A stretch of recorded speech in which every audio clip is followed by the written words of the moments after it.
Bonjour tout le monde et bienvenue. Ici Daria Fassi-Jumel, chroniqueuse pour la radio d'Erevan à la radio Van. Et aujourd'hui, je suis super contente d'accueillir Aikoui Ouroudjian. Bonjour. Bonjour. Comment ça va aujourd'hui? Ça va très très bien, merci. Aikoui, vous êtes né en Arménie, mais à 2 ans, vous avez décidé avec vos parents de vous installer aux États-Unis. Oui. Ensuite, vous décidez de venir en France vous installer pour étudier la psychologie à Lyon. Mhm. Et vous avez 2 masters. Mhm. Pouvez-vous me les citer, s'il vous plaît? Psychologie clinique et criminologie. Super. Mhm. Et vous avez appris le français en France. Mhm. Avant, vous ne parlez pas du tout. Non. Wow. Et à Koui, quand la guerre a éclaté en 2020, vous avez décidé de tout quitter pour vous installer en Arménie. Mhm. Est-ce que vous pouvez nous raconter brièvement comment ça s'est passé? Mhm. Je pense que ça a été une expérience similaire comme pour beaucoup d'Arméniens en France et partout dans le monde. La guerre a commencé, évidemment le choc initial de qu'est-ce qu'on fait, comment on aide. Les jours ont avancé et en fait on avait un peu l'expérience de l'été où il y a eu une guerre, ça a duré une semaine, ça s'est calmé. Donc on a attendu la semaine, j'ai attendu la semaine, ça s'est pas calmé, ça s'est empiré. Donc j'ai juste posé ma démission et j'ai trouvé un appart à distance, j'ai trouvé un job, mais c'était un job où c'était renouvelable tous les 3 mois parce que sincèrement je savais pas ce que je faisais, je savais pas pourquoi, comment. Je suis psychologue de formation, mais je travaille aussi dans l'intelligence artificielle, donc qu'est-ce que j'allais faire en armée, est-ce que j'allais travailler sur le militaire, sur la psycho, etc. Et voilà, j'ai vu mes parents pendant 10 jours, je suis allée dormir chez eux pour dire au revoir en quelque sorte, voir mes grands-parents, passer du temps en famille, parce que je savais vraiment pas ce qui m'attendait. Et à Koui, vous êtes arrivé en Arménie, vous avez rencontré une équipe et vous avez créé ensemble une association qui s'appelle OCNI. Je voudrais qu'on en parle aujourd'hui parce que c'est une association qui fabrique à la base des prothèses pour les vétérans de la guerre. Et maintenant, vous vous êtes développé. Je voudrais qu'on en parle. Est-ce que vous pouvez nous raconter tout d'abord pourquoi OCNI, ce que ça veut dire, peut-être pour les Arméniens, pour les non-Arméniens qui ne savent pas ce que ça veut dire, le mot OCNI et vos missions? Alors, du coup, j'ai rencontré mon collègue de travail, Haik, lors d'une soirée. Des amis nous ont présentés et en fait, c'est notre nom à la base, Haik Haikoui. On a trouvé ça rigolo, on a commencé à discuter et puis il expliquait avoir une expérience similaire au mien. Lui, il vient d'Allemagne, moi je viens de France. Il veut aider l'Arménie. On est allés manger ensemble et j'ai quitté mon poste, j'étais chez Fast, et voilà, et on a créé OCNI. OCNI, ça veut dire aide, mais c'est plutôt impératif, c'est aide. Et vraiment, ça vient de cette idée de tout le monde. En fait, être arménien, c'est pas juste le khorovat, le café, la vie, tout ça, la nature. Être arménien, c'est aussi des devoirs. Et quand on est arménien, on le sent vraiment, en fait. Il y a une charge mentale qui est importante. Donc, c'était aussi ça, dire aux autres Arméniens, aide. Fais ce que tu peux, mais fais-le. C'est pas forcément monétaire. Parfois, c'est avec le temps. Parfois, c'est avec la parole. Mais fais quelque chose. Donc, c'est un mot fort. Ouais, c'est fort. Ouais. Mais aussi fort que votre équipe et que votre association. Merci. Merci. On a beaucoup de chance. On s'est entouré de bonnes personnes. Et on s'est entouré de personnes qui sont plus intelligentes que nous et qui ont une expertise qui est juste incroyable et la valeur, elle peut pas être mesurée. Surtout que ce qu'on fait, Haik, il travaille dans le business consulting, moi je suis psy, travailler dans tout ce qui est prothèse, c'est compliqué. Pour moi particulièrement, OCNI est très personnel. Ma grand-mère, avant son décès, était amputée de la jambe. Et ça s'est passé en Arménie, donc on a vu ce que c'était, à quel point c'était difficile, la réhabilitation était longue, elle avait tout le temps mal parce que les mesures n'étaient pas bien prises et puis on n'avait pas pris en considération que les muscles s'atrophient, la jambe devient de plus en plus... il y avait plein de choses et on le voyait et c'était dur, et quand c'est personnel, c'est d'autant plus dur. Et en fait, pour nous, on crée tous des solutions qui aident non seulement notre peuple, mais qui aident le monde finalement, parce que ce qu'on peut faire ici, on peut le dupliquer ailleurs. Mais pour moi, c'est aussi une sorte de... À chaque fois qu'on crée une nouvelle coque ou un nouveau design ou on fait quelque chose, je me dis toujours, ma grand-mère aurait pu avoir ça. Et ça, c'est fort, c'est beau, c'est symbolique. Est-ce que Aikoui, vous pouvez nous raconter exactement les débuts, ce que vous faites, quel est votre produit, voilà, la relation que vous entretenez aussi avec le soldat, la première fois où il vient dans vos bureaux, comment ça se passe pour que ce soit plus clair Donc pour comprendre OCNI, parce que c'est parfois un peu complexe, on a 3 branches. La première branche s'occupe de la santé mentale et physiothérapeutique. L'idée, c'est non seulement on a un livret et une application, mais c'est aussi tout ce qui englobe la communauté qui aide les personnes, majoritairement les soldats, qui viennent chez nous et qui ont ce besoin. Il y a un réel manque, surtout en dehors de Yerevan, dans les villages. Il y a un réel manque de professionnels de la santé mentale, de physiothérapie, etc. Donc nous, on essaie de remplir ce manque. La seconde branche, c'est les coqs. Alors en soi, tu sais, c'est facile de dire oui, c'est superficiel, parce que comme toi, tu vas acheter un accessoire, ou comme moi, je vais aller chez Zara ou quoi que ce soit. Certes, ça, c'est superficiel, mais c'est quelque chose qui nous fait du bien. N'est-ce pas, quand on achète quelque chose, de la façon dont on s'habille, qui nous sommes... On l'a choisi. On l'a choisi. On a choisi la couleur, on a choisi sa forme. Et c'est une forme de communication. Exactement. Lorsqu'on est amputé, on a un bout de métal ou, vraiment au meilleur des cas, une éponge qui se salit, qui devient moche et quand il pleut, s'alourdit, etc. C'est lourd. C'est pas agréable. Donc nous, on voulait vraiment donner ce choix aux amputés. Donc on crée des coques qui sont imprimées avec nos imprimantes 3D, avec des designs qui sont parfois très simples, parfois un peu plus farfelus. Et la personne qui vient chez nous choisit. Donc par exemple, on avait un soldat qui voulait à tout prix qu'il y ait un petit espace pour mettre son couteau. Pourquoi pas? Vous êtes adapté, vous avez fait un sur-mesure. Pourquoi pas? Et donc du coup, il l'avait. D'autres voulaient l'image de loup, d'autres voulaient peau de serpent, peu importe, le drapeau arménien, etc. Et en fait, on voulait vraiment donner ce choix-là. Et d'autres veulent des choses très simples, ils veulent la couleur de leur peau. Donc on scanne la couleur de leur peau et on leur offre aussi cette possibilité. Parce que tout le monde n'est pas encore prêt à dire je suis là en tant que personne, en tant que nouveau corps. Parfois, ils veulent juste pouvoir s'asseoir et quand le pantalon ça raccourcit un petit peu, qu'on ne voit pas que c'est un bout de métal, qu'on ait l'impression que c'est une jambe. Et donc ça, c'est la deuxième branche. Et la troisième branche est une branche éducative. C'est aussi pour pérenniser un peu tout ce qu'on fait. Parce que là, nous, on est là, moi je suis là, Heike est là, on a une équipe incroyable qui fait un super travail, mais un jour, moi, je vais peut-être faire autre chose, ou le monde va changer. Et on voulait en fait prendre tout ça et le donner aux autres. Donc on a créé un programme avec Tumo Labs, et l'idée c'est qu'on va créer la première jambe bionique faite en Arménie. Impressionnant. Et donc chaque année, en fait, on avance et on évolue. La première année, on a réussi à faire bouger une voiture robotique avec la jambe, donc c'était assez rigolo. Cette année, on a créé nos propres sensors, en fait, qui captent l'information du muscle et des nerfs. Donc l'année prochaine, l'année prochaine en septembre, on va faire autre chose. Donc on va petit à petit avancer. C'est un programme qui est gratuit. Donc la jeunesse postule et on n'a pas besoin que ce soit des scientifiques ou qu'ils aient fait 10 ans, qui parlent Python comme pas possible. Non, on veut des gens qui sont motivés et qui comprennent la mission, qui viennent et qui soient prêts à donner leur temps et leur énergie et qui apprennent sur le tas. Alors j'ai une question. Ouais.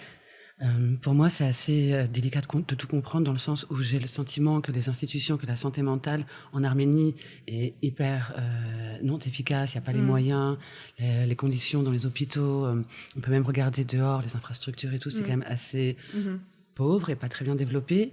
Et à côté de ça, en parallèle, il y a Okni, vous parlez de jambes bioniques, vous avez d'où viennent les aides, est-ce que le gouvernement vous soutient, est-ce qu'aujourd'hui, dans l'Arménie du présent, il y a vraiment une évolution dans les techniques? C'est quelque chose que je ne connais pas trop, j'aimerais comprendre. Alors, je ne dirais pas que l'Arménie est aussi sombre que je pensais. Évidemment, il y a énormément de travail à faire. Mais en fait, il ne faut pas qu'on oublie qu'on a 30 ans de dictature derrière nous et qu'évidemment, il y a du travail à faire, mais le travail prend du temps.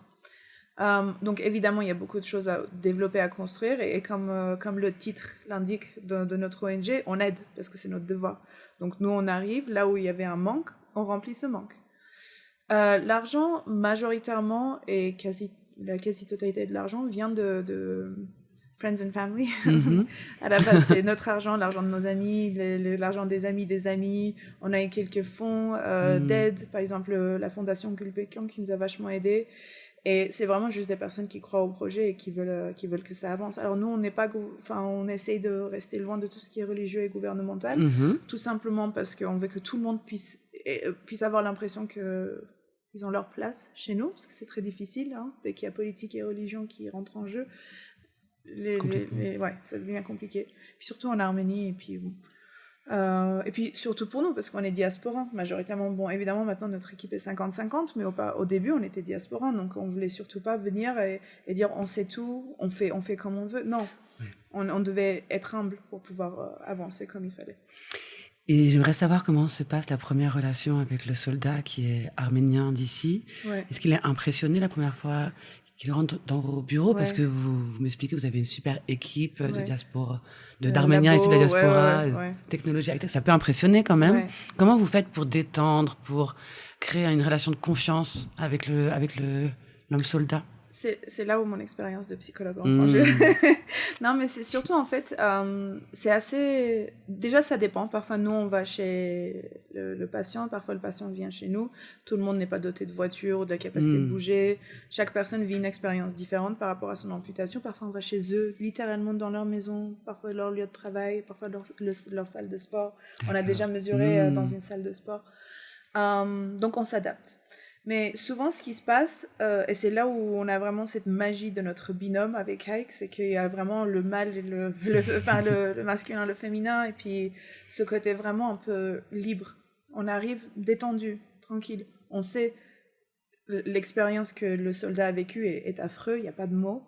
Mais on ne va pas venir et regarder genre... Dans le pittoresque, dans le pathétique. Au contraire, vous le regardez d'égal à égal. Exact. S'ils ont envie de parler de leur expérience, avec grand plaisir, on écoute. S'ils n'ont pas envie, on ne va pas forcer. On n'est pas là pour récolter des larmes, en fait. C'est pas mon devoir. Ça ne m'intéresse pas.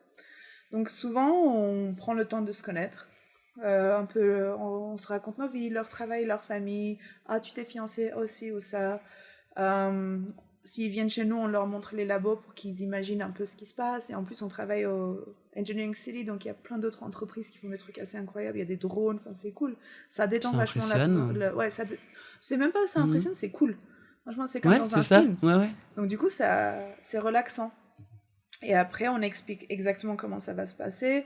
On leur dit toujours d'emmener un short parce que on va scanner leurs jambes. Donc parfois, avec un pantalon serré, c'est compliqué. On demande s'ils sont à l'aise que ce soit X personnes ou Y personnes qui scannent, qui touchent. Enfin, vraiment, c'est... Mais c'est tranquille, c'est pas... on les infantilise pas. Est-ce que vous avez des retours de ces hommes après avoir obtenu cette coque et ce suivi, des retours positifs dans leur vie quotidienne? Parce que c'est ça aussi un peu votre but, j'imagine, votre objectif. C'est de les faciliter dans leur réinsertion.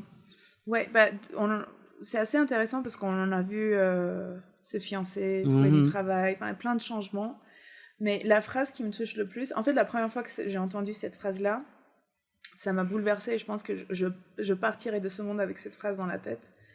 C'était un de nos soldats, on lui a donné sa coque. Et donc, il se balade dans le bureau, et il se regarde, et il montre à sa femme, et il regarde encore. Et il nous regarde et il dit « J'ai l'impression d'avoir retrouvé ma jambe. » Et ça, pour moi, c'est la première fois que je l'avais entendu. On l'a entendu de nouveau par la suite. Ça s'oublie pas. Mais ça s'oublie pas.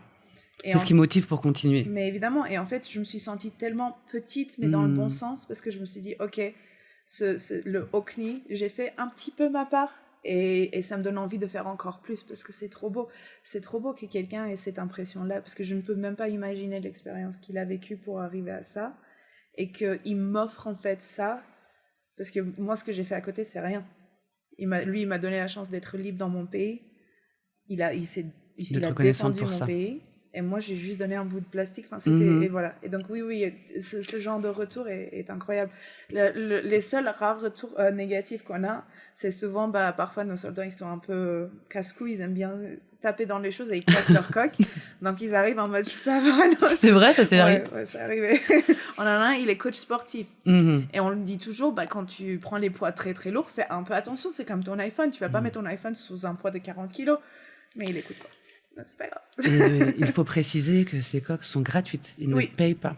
Tout ce qu'on fait. Il y a le restaurant gratuit en Arménie. Oui, tout ce qu'on fait. Mais pas que ça. Le programme éducatif, santé mentale, tout ce qu'on fait est totalement gratuit et le restera pour toujours.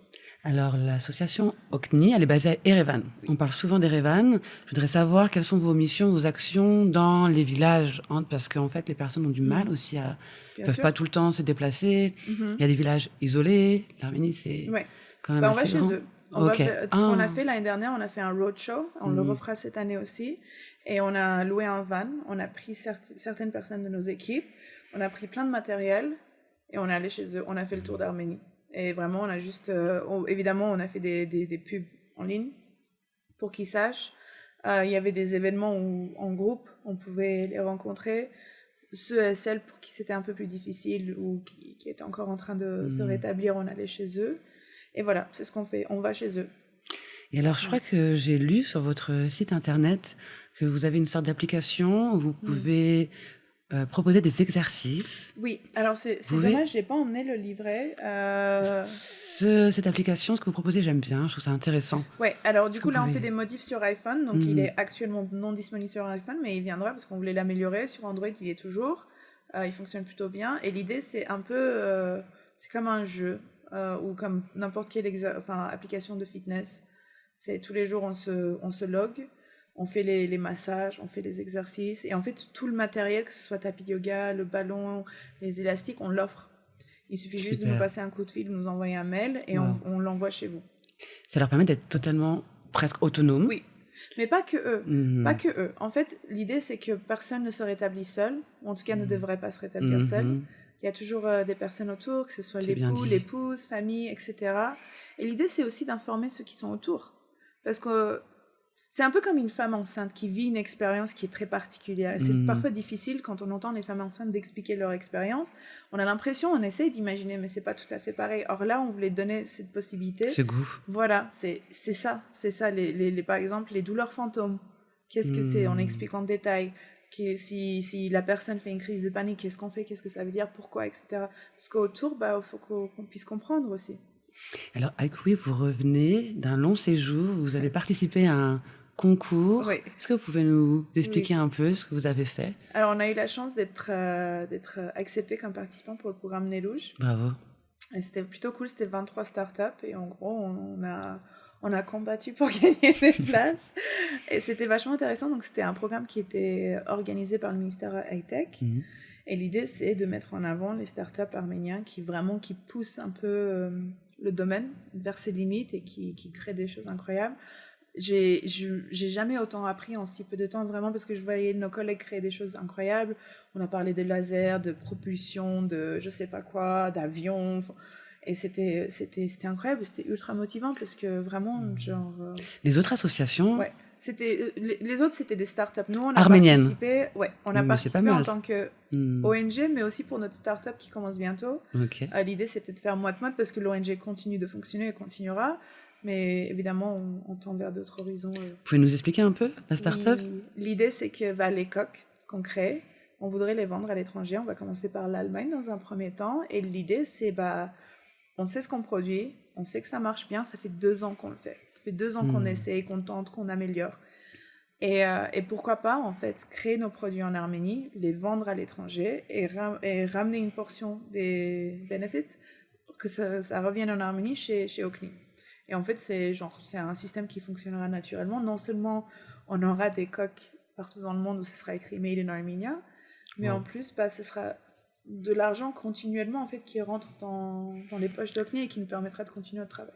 Et en plus, c'est fabriqué en Arménie. Avec du talent arménien. Même nos filaments, les filaments 3D sont faits en Arménie. Pour moi, d'accord. C'est trop cool. Ouais, c'est trop cool. Aikoui, merci. J'ai une dernière question. Par rapport, je voudrais revenir sur...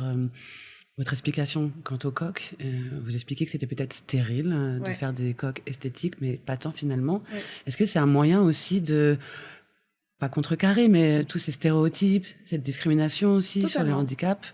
Est-ce que c'est pas quelque chose un peu américain? Un style un peu où on provoque par... Je sais pas si c'est américain. Je sais juste que... Alors, en gros, ce qui s'est passé, c'est quand j'ai emménagé en Arménie, et encore une fois, je suis psy, donc je suis censée avoir une empathie, c'est mon travail, n'est-ce pas? Je suis arrivée en Arménie et je me souviens, j'étais sur Northern Avenue et j'ai vu un homme avec une jambe, une prothèse. Et j'ai regardé avec tristesse cette personne. Je connais ni son histoire, je connais rien et je me suis permis de regarder avec tristesse et ça m'a énervée. Je me suis dit, mais... Vous êtes remis en question? Ouais, je me suis totalement remis en question, mais de quel droit déjà je me permets de lancer mes émotions sur une personne qui est totalement neutre à ça et qui n'a rien à voir avec ce que moi je vis. Et surtout, peut-être qu'il n'avait pas besoin de ça aujourd'hui.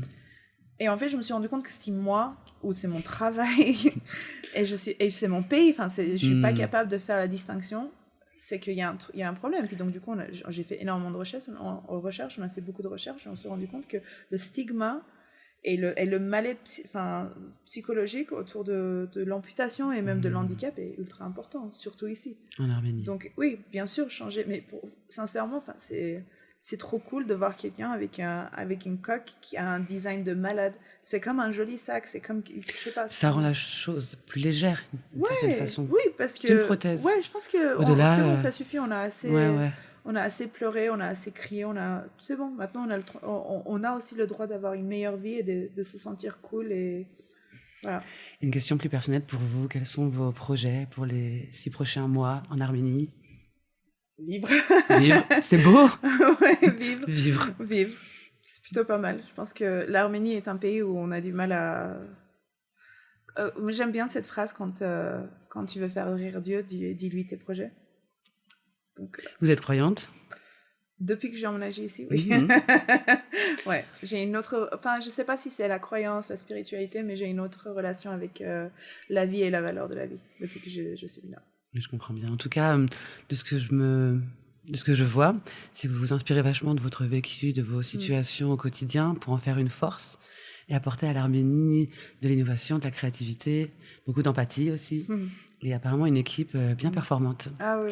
En tout cas, merci beaucoup pour ce que vous faites. J'espère que Okni ira aussi loin. Ah, moi aussi.